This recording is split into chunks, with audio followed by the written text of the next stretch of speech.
Today, I'm reviewing the Perennial bunch by Vitale Barberis Canonico, which I'll abbreviate to VBC.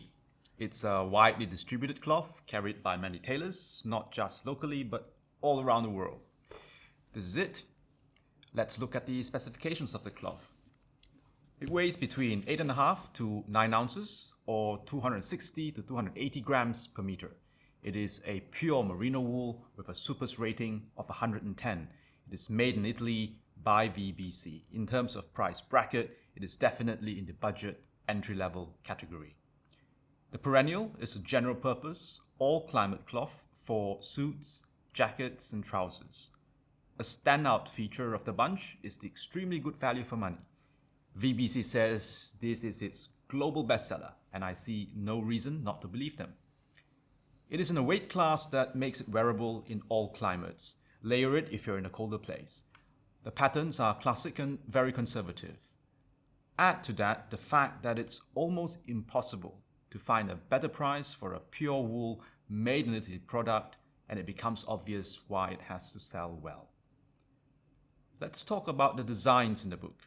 There is nothing fashion-forward in it. In fact, I don't think I see a single original design. Instead, you get all the Perennial Classics, presented classically without any twist or reinterpretation. The predominant type of weave is the 2x2 ply twill, unless the pattern requires a different weave, as is the case with the bird eyes. The surface is completely clean cut. There is no sheen to the cloth, but neither is it overtly matte or fuzzy or rustic. Apart from the price, the other standout feature of this bunch is the brilliance of the colors. Dye density is very high. Blues are startlingly blue, with no trace of dustiness or chalkiness. The blacks are some of the blackest I've seen in this price bracket, again with no signs of chalkiness or dustiness. To get something even blacker, you'd have to turn to the Holland & Sherry Fiesta bunch with its double-dyed jet black, which is so black it makes the Perennial look chalky. If I must give a tone to the blacks in this bunch, I would say they tend a little bit towards blue. This is a lot better than blacks that tend towards green. The light greys and the mid greys are tonally very neutral, showing neither warmth nor coolness. These are not porous cloths. The twill weave makes them densely woven. When you hold the cloth to the light, nothing passes through. Yet, because of the relative lightness of the cloth at 8.5 to 9 ounces, the cloth does not wear warm at all. The handle is what you would expect of a super 110s cloth with a twill weave that has no uptwist. It is unremarkable and unmemorable. Neither is it offensive. Spring or liveliness is below average. It doesn't have the spring of a high crimp wool like Escorial, nor that of a high twist wool. So what is the visual impression that the cloth makes? I would say it has the look of a low-end branded Italian ready-to-wear, or a high-end mass market. This is not a moldable cloth, so I will not rely on the cloth tolerating much shrinkage with the iron without buckling, nor would I try stretching it much with the iron. Moldability is important because it allows the tailor another degree of freedom to create a better fit. Crease resistance is within expectations. It doesn't withstand creases like a high percentage mohair, nothing does, but it is not without a degree of immunity to it. Crease recovery is unremarkable and unmemorable. To really remove creases will require a hot iron and some moisture. Abrasion resistance is very good. As it gets worn as an O, the surface becomes burnished from repeated abrasion, and it develops a shine that unfortunately cannot be removed. It will shine more in high-touch areas. But otherwise, the cloth almost never gets worn thin, not even after years of intermittent wear.